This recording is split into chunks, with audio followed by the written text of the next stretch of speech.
Aksi kawanan geng motor di Kota Makassar, Sulawesi Selatan kian mengkhawatirkan. Seperti yang terekam kamera CCTV di Warung Kelontong, Jalan Pongtiku, Kecamatan Bontoala, Kota Makassar pada Rabu 15 April 2026 kemarin. Seorang remaja dikejar kawanan geng motor bersenjata busur dan parang. Korban yang berusaha menyelamatkan diri dikejar hingga ke dalam warung. Pelaku tampak mengejar korban hingga ke bagian dalam warung. Satu di antara 4 pelaku terlihat membentangkan anak panah busur dan membawa sebilah pisau. Penjaga toko yang merupakan perempuan tak mampu menghalau aksi geng motor tersebut. Penjaga toko, Nurul, yang berusia 25 tahun mengatakan saat bersembunyi dalam toko, korban diseret pelaku keluar di jalanan. Ia pun tak tahu lagi kondisi korban setelah tertangkap kawanan geng motor tersebut. Terpisah, Kanit Reskrim Polrestabes Makassar, Kompol Wahidudin mengaku telah menyaksikan video penyerangan tersebut.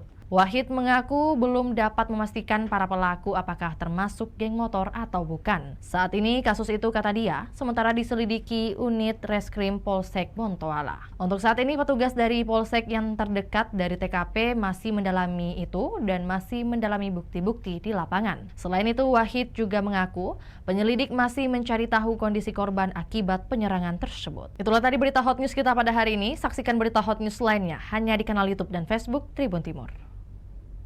Download Tribun X sekarang, menghadirkan lokal menjadi Indonesia.